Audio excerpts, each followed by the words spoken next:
दोस्तों आओ थोड़ा जान लेते हैं जैन धर्म के विषय में। बेसिकली जैन धर्म के लोगों का मानना है कि जैन धर्म कोई धर्म नहीं, यह एक विचारधारा है जो आदि अनादि काल से चली आ रही है और अंत तक चलती रहेगी। कहा जाता है कि जैन धर्म का प्रचार करने के लिए समय समय पर तीर्थंकर आते रहते हैं। जैन धर्म में 24 तीर्थंकर हुए हैं, जिसमें प्रथम तीर्थंकर ऋषभ देव जी थे। इसी प्रकार 22 और तीर्थंकर हुए हैं और अंतिम तीर्थंकर माने जाते हैं महावीर भगवान, जिनकी विचारधाराओं से जैन धर्म बना और आज 42 लाख लोग इनसे जुड़ चुके हैं, जिसमें 17,600 तो मॉन्क यानी साधु और साध्वी हैं। महावीर जैन जी के इतिहास में लिखा है कि उन्होंने कोई गुरु नहीं बनाया और ऐसे ही मुनिवर्ती में घर से निकल गया, निवस्त्र रहने लगा, अपने आप साधना करता रहा। कुछ दिन हठयोग करके अपने विचारों को व्यक्त करने लग गया जनता में। अब वर्तमान में जो जैन धर्म में साधना है वो महावीर जैन जी द्वारा चलाए गए 363 पाखंड मत माने बकवाद साधनाएं, उन पर आधारित है पूरा जैन धर्म। दोस्तों जैन धर्म में अपनी विचारधाराओं को लेकर अपने आप को सर्वश्रेष्ठ मानता है, लेकिन आज के इस वीडियो में हम इनकी सारी विचारधाराओं का सच जानने की कोशिश करेंगे। जैन धर्म की मुख्य 2 शाखाएं हैं। एक है दिगंबर जो निवस्त्र रहते हैं और दूसरे हैं श्वेतांबर जो सफेद वस्त्र धारण करते हैं और साथ में सफेद मास्क भी लगाते हैं। अब आपको एक वीडियो दिखाते हैं जिसमें किसी ने पूछा कि मॉन्क जो साधु हैं वो वस्त्र क्यों नहीं पहनते। एक आदमी बोला कि महाराज ये तुम्हारे भगवान क्यों रहते हैं? तो हमने कहा तुम्हारे कपड़े क्यों पहनते हैं? विचार करो, विष्णु जी के पास लक्ष्मी थी नहीं थी? विष्णु की पत्नी विठ्ठल लक्ष्मी थी ना। तो विष्णु जी जब वैकुंठ गए तो लक्ष्मी को साथ ले गए और हमारे भगवान जो लक्ष्मी थी वो इन्हें दे गए। अपने तन का भी कपड़ा उतार के फेंक दिया, अपने यहां से कुछ लेकर नहीं गए। जैनों के भगवान कपड़े भी उतार के दे जाते हैं, तो जिसका भगवान अपनी समाज के लिए कपड़े भी उतार देता हो वो समाज कैसे गरीब रहेगी? उसके पास कहां से भीख मांगने का अवसर मिलेगा? अगर दोस्तों दिगंबर जैनों की इस बात को माना जाए कि नग्न अवस्था से ही मोक्ष को प्राप्त किया जा सकता है, तो फिर ये श्वेतांबर जैनों का क्या होगा? जो श्वेतांबर वाले हैं वो तो मोक्ष को प्राप्त कर ही नहीं सकते हो, तो इसका मतलब है कि उनकी व्यर्थ साधना है। ये बात इन्हीं के प्रवचनों से स्पष्ट हो रही है ना। अब और कमेंट देखिए। एक भाई कहता है कि इसका मतलब हर वो व्यक्ति भगवान है जो कपड़ा उतारता है। हद है महापुरुष जी, कपड़े उतारने से समाज कल्याण नहीं बल्कि समाज में अश्लीलता बढ़ती है। एक बहन ने भी बहुत ही लॉजिकल कमेंट किया है, कहा है कि जरूरत के अनुसार चश्मा पहन रखा है, उसी तरह थोड़ा कपड़ा भी पहन लिया होता। यानी कि शरीर की जरूरत के हिसाब से आपने चश्मा पहन रखा है, उसी प्रकार शरीर की जरूरत के हिसाब से कपड़ा भी पहन लेना चाहिए। इसी से रिलेटेड कमेंट भी है कि जानवर भी नंगे रहते हैं, थोड़ा इंसान बन जाओ जैन धर्म वालों। अगला कमेंट तो इनके नियम पर सवाल उठाता है, ब्याज लेना बंद कर दो, सबसे ज्यादा ब्याज जैन धर्म वाले ही लेते हैं। महावीर जी ने इस जगत को न केवल मुक्ति का संदेश दिया है अपितु मुक्ति की सरल विधि और सच्ची राह भी बताई है। दोस्तों महावीर जी ने मुक्ति का संदेश तो दे दिया, लेकिन ये बात तो कहीं नहीं कही कि जैन धर्म में पुरुष ही मुक्ति को प्राप्त कर सकते हैं, स्त्रियां नहीं कर सकती। उसका तर्क ये देते हैं कि महिलाओं को जो पीरियड्स आते हैं उसके जरिए कई सारे जीवों की हत्या होती है और कहा जाता है कि जैन धर्म में जीव हिंसा निषेध है, इसके कारण मुक्ति नहीं हो सकती। और दूसरा ये लॉजिक देते हैं कि स्त्रियां नग्न नहीं रह सकती और नग्न नहीं रहने का कारण बताते हैं कि अगर ये स्त्रियां नग्न रहेंगी तो पुरुषों के निर्वाण यानी मोक्ष में बाधक बनेंगे। ये सारे इनके अपने बनाए नियम हैं। वास्तव में मोक्ष प्राप्त करने के लिए परमात्मा के सच्चे मंत्र का होना जरूरी है। अगर इनकी थ्योरी को एक सेकंड के लिए मान भी लिया जाए कि जीव हिंसा के कारण महिलाएं मोक्ष यानी निर्वाण को प्राप्त नहीं कर सकती, तो फिर ये पुरुष कहां से आए? ऊपर से तो नहीं टपके होंगे, ये भी तो उसी स्त्री के गर्भ से आए हैं जहां पर अनगिनत जीवों की हिंसा हुई है। इसका मतलब है कि ये पाप तो इन पुरुषों को भी लगेगा, फिर ये निर्वाण को कैसे प्राप्त कर सकते हैं? दोस्तों थोड़ा कॉमन सेंस लगाएं तो पता चलेगा कि भगवान ने ही सारा सिस्टम बनाया है। जो स्त्री और पुरुष के अंदर जो सारी चीज हो रही है वो परमात्मा के द्वारा ही बनाई गई है। दोस्तों, जहां एक तरफ महावीर जी ने मोक्ष को सरल और सीधा रास्ता बताया है, वहीं पर आज के समय में मोक्ष के लिए कई सारे नियम बने हुए हैं। जैसे दिगंबर जैनियों के द्वारा कहा जाता है कि मोक्ष प्राप्ति के लिए नग्न अवस्था जरूरी है, और वहीं श्वेतांबर जैनियों के लिए कहा जाता है कि सफेद वस्त्र पहनना अनिवार्य है, ये मोक्ष के लिए सहयोगी है। और ऐसे ही कई सारे इनके नियम हैं, जैसे कि 24 घंटों में केवल एक बार अन्न जल का सेवन करना है, बाकी समय भूखे रहना है। दूसरा है कि कहीं भी आना जाना है तो पैदल ही चलना है, सवारी का इस्तेमाल नहीं करना है, चाहे कितनी भी लंबी यात्रा हो पैदल ही जाना है, और वो भी दिन के समय, रात के समय कहीं भी जाना नहीं है। इस प्रकार के इनके नियम है। और तीसरा और बड़ा खतरनाक नियम है कि जो भी अपने दाढ़ी और सिर के बाल होते हैं उनको अपने हाथों से उखाड़ना है हर 3-4 महीनों में। अब इस बात को सोचने पर ही कितना दर्द महसूस हो रहा है, आप स्वयं विचार कर सकते हैं। दोस्तों, ऐसे ऐसे कई सारे इन जैनी मॉन्क्स के नियम हैं जिनको करने से ये निर्वाण प्राप्त करने का दावा करते हैं। और दोस्तों, इन्हीं सारी कठिन साधनाओं को देखकर श्रद्धालु इनकी तरफ अट्रैक्ट होते हैं, मानते हैं कि भाई ये ही भगवान पड़े हैं, इनका निर्वाण तो निश्चित है। कि मारीची ने उपदेश लिया ऋषभदेव से, जो प्रथम तीर्थंकर था, और वही आत्मा बीच में कितना कष्ट उठाया, आगे वो के बनी महावीर जैन वाला जीव। अब देखिए इन्हीं की पुस्तक में, ये पुस्तक है आओ जैन धर्म को जाने, धर्म मंच प्रश्नोत्तर माला, प्रवीण चंद्र जैन M.A. शास्त्री। ये देखिए, थोड़ा सा दिखा दें। 60,000 बार वैश्या के भाव, 5 करोड़ बार शिकारी बना दिया, नरे पाप इकट्ठे करवा दिए इस काल में।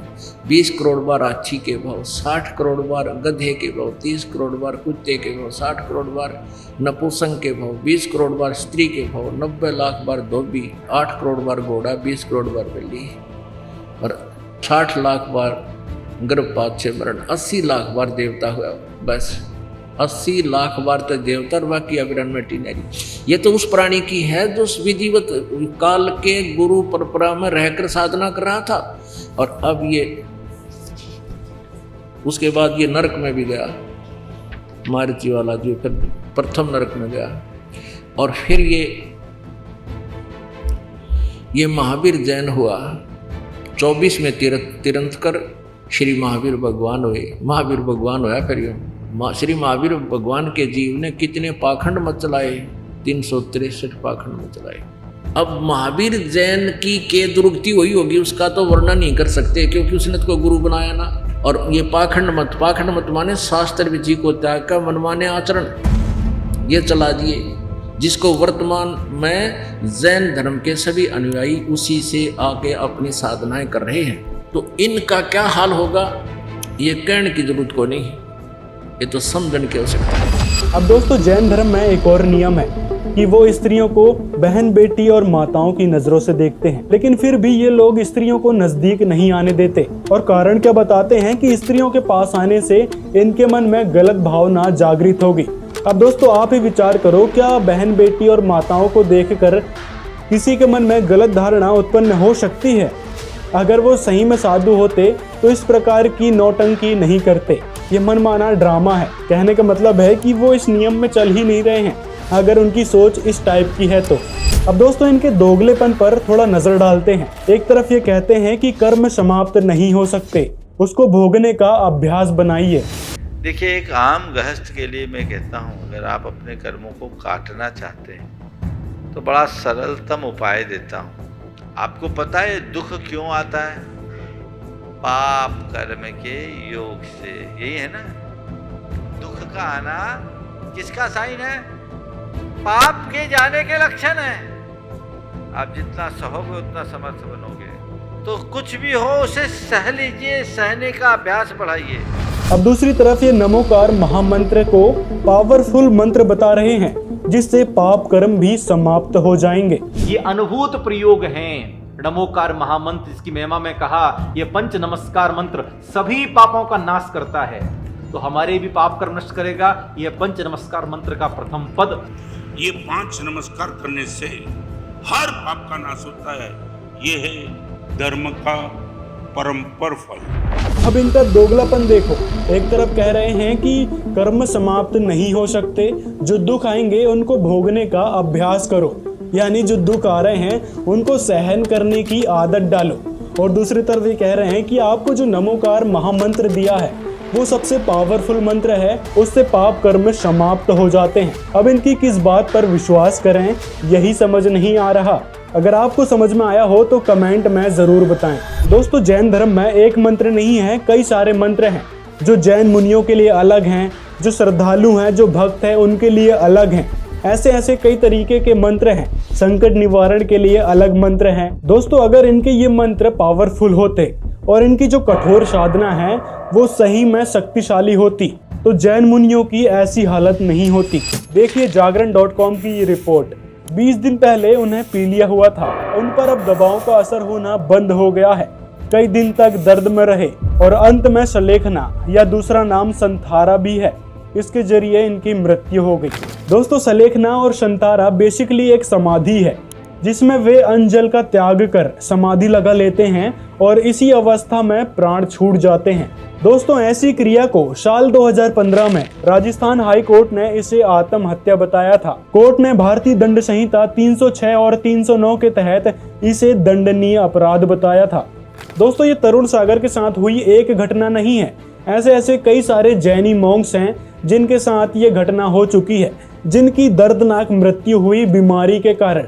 अब बताइए, यदि इनके मंत्र शक्तिशाली होते तो क्या इनकी ऐसी अवस्था होती, क्या इनकी इस प्रकार मृत्यु होती? अब इससे ही विचार कर लो कि जो लोग इस धर्म में जुड़े हुए हैं, मंत्रों का जाप करते हैं या फिर इनकी विचारधाराओं को फॉलो करते हैं, उनके साथ क्या होगा। दोस्तों, एक तरफ ये कहते हैं कि जैन धर्म में पुनर्जन्म नहीं होता। क्या तीर्थंकर का पुनर्जन्म होता है? बिल्कुल नहीं, तीर्थंकर का पुनर्जन्म नहीं होता है। कारण यह है कि तीर्थंकर की अवस्था में उन्होंने घाती कर्मों का क्षय किया होता है और जिस समय वे निर्वाण को प्राप्त करते हैं, निर्वाण तभी प्राप्त करते हैं जब वो शेष 4 कर्मों को भी, जिनको कि हम अघाती कर्म कहते हैं, उनका भी वे क्षय कर देते हैं। इस रीति से 8 कर्मों से मुक्त हो जाने के बाद में तीर्थंकर का तो क्या, किसी का भी पुनर्जन्म नहीं हो सकता।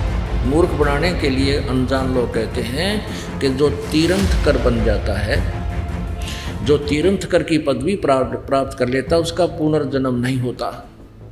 ये भी इनकी भूल है। ऋषभ देव जी का जन्म हुआ, वो बाबा आदम हुआ। देखिएगा पुस्तक आओ जैन धर्म को जाने, ये पुस्तक है आओ जैन धर्म को जाने 154 पृष्ठ पे, आओ जैन धर्म को जाने 154 पृष्ठ पे। भगवान श्री आदिनाथ को ये कहे कौन कौन से तीर्थंकर को सभी धर्मों में पूजा जाता है। प्रश्न है, कौन से तीर्थंकर को सभी धर्मों में पूजा जाता है? भगवान श्री आदिनाथ को, यानी ऋषभ देव जी को। इस्लाम धर्म में भगवान आदिनाथ को क्या माना गया है? उत्तर बाबा आदम बाबा। यहाँ वैदिक ग्रंथों में भगवान श्री आदिनाथ को विष्णु का कौन सा अवतार माना गया है? 8वां अवतार। अब ये हमने ये याद रखना है कि इस्लाम धर्म में भगवान आदिनाथ यानी ऋषभ देव जी को बाबा आदम रूप में जन्म हुआ उनका। जैन धर्म में जो लोग कहते हैं कि आत्मा ही परमात्मा है, जबकि जैन धर्म कहता है अप्पा सो परमप्पा, आत्मा ही परमात्मा है। जी, हमारी आत्मा में वह शक्ति है कि हम अपनी आत्मा को उत्कृष्ट से उत्कृष्ट अवस्था तक पहुंचा करके हम स्वयं परमात्मा हो सकते हैं। जी जी। दुनिया का इकलौता जैन धर्म है जो कहता है कि सृष्टि में जितने जीव हैं सबके भीतर परमात्मा होने की शक्ति है। नाली में कुलुब लाने वाला एक छोटा सा जो कीड़ा है वो भी परमात्मा हो सकता है। ये जैन धर्म की अपनी विशेषता है। तो हमने हर आत्मा में परमात्मा देखा है। लेकिन दोस्तों ऐसा नहीं है, आत्मा अलग है और परमात्मा अलग है। आत्मा और परमात्मा के गुण बहुत से मिलते जुलते हैं, केवल सामर्थ्य में अंतर है। बाकी परमात्मा का शरीर भी नूरी है, हमारा शरीर भी वहां नूर का होता है। आत्मा भी अविनाशी है, प्रभु भी अविनाशी है, लेकिन परमात्मा समर्थ है और आत्मा समर्थ नहीं है। अब हम वहां पर परमात्मा जैसे गुणों युक्त थे और यहां आकर के हम जीव बन गए, धर्मदास साहब जी कहते हैं, मेरे हंसा भाई हंस रूप था जब तू आया, अपना स्वरूप भूल में भूला तात जीव कहाया, मेरे हंसा भाई तू हंस रूप था जब तू आया। अब हमने उस परमात्मा को पाने के लिए फिर हंस ही बनना होगा, तभी हम उस परमेश्वर को पा सकेंगे, उसके लोक में रह सकेंगे। उसी समय से ये आत्मा परमात्मा की चाह में लगी हुई है। इस काल भगवान ने अपनी सूझबूझ से इस जीव आत्मा को भ्रमित कर दिया। झूठे गुरु बना के, झूठे संत भेज के, शास्त्र विरुद्ध साधना पर सबको आरूढ़ कर दिया। पूर्ण परमात्मा का नामो निशान मिटा दिया। भगवान कैसा है, कौन है, ये सारी रोल गदोड़ कर दी। कोई कहता है भगवान निराकार है, कोई कहता है भगवान विष्णु है, कोई कहता है भगवान शिव जी है, कोई कहता है भगवान ब्रह्मा है, यही सर्व सृष्टि रचनहार है। कोई कहता है भगवान तो ब्रह्म है।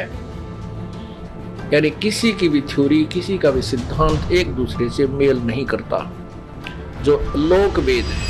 दोस्तों, संत रामपाल जी महाराज जी वह पूर्ण संत हैं जिनका नारा है, जीव हमारी जाति है, मानव धर्म हमारा, हिंदू मुस्लिम सिख ईसाई, धर्म नहीं कोई न्यारा।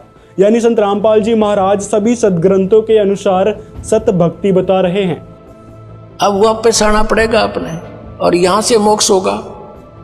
और इस परमात्मा के सच्चे मंत्र को और अधिकारी संत से लेकर नाम लेते भी अगर आपकी मृत्यु हो जाती है, मान ले कि ऐसी स्थिति के भी यहाँ मरीज आते हैं, हमारे भक्त कह सुनकर लाते हैं, लेकिन उनका विश्वास नहीं होता। नहीं तो परमात्मा बिल्कुल नहीं मरण दे, गारंटी देता है दास। लेकिन जितना विश्वास चाहिए, जिस आधार से परमात्मा हमें कुछ राहत दे, वो बहुत दिनों में बनता है, क्योंकि हम दूध के जले हुए हैं। हम उन नकली संतों के पास लुट पिट चुके हैं, और सतान असली पर आने पर विश्वास नहीं होता।